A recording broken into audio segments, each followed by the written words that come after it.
লক্ষ্য রাজ্যের প্রাণী সম্পদের সার্বিক বিকাশ, পশু সখীদের 16 দিনের প্রশিক্ষণ শিবিরের সূচনা। বৃহস্পতিবার প্রজ্ঞা ভবনে সংশ্লিষ্ট পশু সখীদের প্রশিক্ষণ শিবিরের উদ্বোধন করেন মুখ্যমন্ত্রী। শুধুমাত্র সরকারি বা বেসরকারি চাকুরির মুখাপেক্ষী হয়ে জীবনে প্রতিষ্ঠিত হওয়া যায়, এই ধরনের ধারণা আজকাল অনেকটাই পাল্টে গেছে। এর পরিবর্তে অনেকে ছোট বড় ব্যবসা বাণিজ্যের দিকে মনোনিবেশ করেছে। আবারও অনেক ক্ষেত্রে দেখা গেছে কৃষি সহ পশুপালনের দিকে মন দিয়েছে অনেকেই। বাস্তবিক পক্ষে ক্ষেত কৃষি সহ পশুপালন গ্রামীণ অর্থনীতিকে চাঙ্গা করেছে। আর এই বিষয়টি নজর এড়ায়নি সরকার পক্ষের। পশুপালনকে ভিত্তি করে যাতে সংশ্লিষ্ট পরিবারগুলো অর্থনৈতিকভাবে দাঁড়াতে পারে, তার জন্য পশু পাখিদের বিশেষ প্রশিক্ষণের ব্যবস্থা করেছে। বৃহস্পতিবার রাজ্যের মনোনীত 300 জনের প্রশিক্ষণ শিবিরের সূচনা হয়। উদ্বোধন করলেন রাজ্যের মুখ্যমন্ত্রী মানিক সাহা। প্রজ্ঞা ভবনে সংশ্লিষ্ট প্রশিক্ষণ শিবিরের উদ্বোধনী অনুষ্ঠানে মুখ্যমন্ত্রী ছাড়াও পশুপালন মন্ত্রী সুধাংশু দাস সহ অন্যান্যরা উপস্থিত ছিলেন। এদিন মুখ্যমন্ত্রী তার নিজ ভাষণে পশু সেবা সহ পশুপালনের মধ্য দিয়ে অর্থনৈতিক উন্নয়নের উপর গুরুত্ব আরোপ করেন।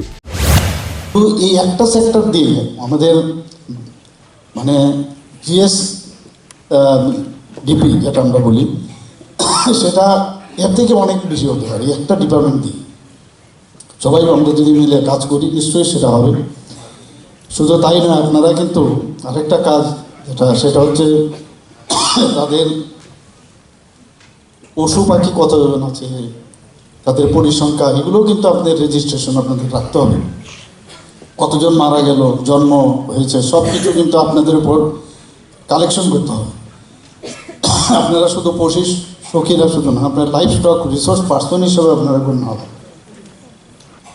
এবং সমস্ত কীভাবে পরিচর্যা করতে হবে, বিভিন্ন যেসব নির্দেশিকা আপনাদের আসবে, সেইগুলোরও তথ্য আপনাদের সরবরাহ করতে হবে। সেই সাথে মুখ্যমন্ত্রী বলেন, দুধ ডিম উৎপাদনে রাজ্য খানিকটা পিছিয়ে রয়েছে। তিনি দুধ ডিম উৎপাদনে রাজ্যকে এগিয়ে নিয়ে যাওয়ার আহ্বান জানান। আমাদের এখানে মিটের দিক দিয়ে আমরা কিন্তু এখন স্বয়ংভর, কিন্তু আগামী দিনে ডিম এবং দুধের ক্ষেত্রে আমরা কিন্তু এখন অনেকটা পিছিয়ে আছি, যারা আমাকে আলোচনায় আসে। তো আমরা কেন পিছিয়ে থাকবো? সবাই যদি আমরা এইভাবে যেভাবে কাজ চলছে, আগামী দিন যেখানে যেখানে খামতি আছে, আমাদের ওই জায়গায় যে গ্যাপ যেন কোনো অবস্থা না হয়, সেটা আমাদের অবশ্যই চেষ্টা করতে হবে।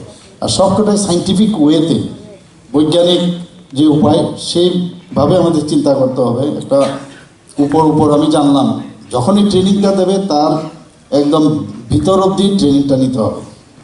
এবং কোনো প্রশ্ন থাকলে যারা ট্রেনিং দেবেন তাদেরকে জিজ্ঞেস করবেন।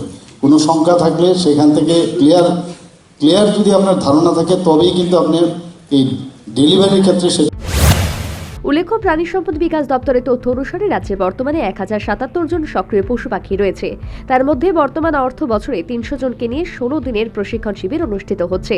বাকি পশু পাখিদের প্রশিক্ষণের আওতায় আনা হবে 2025-26 অর্থবর্ষে।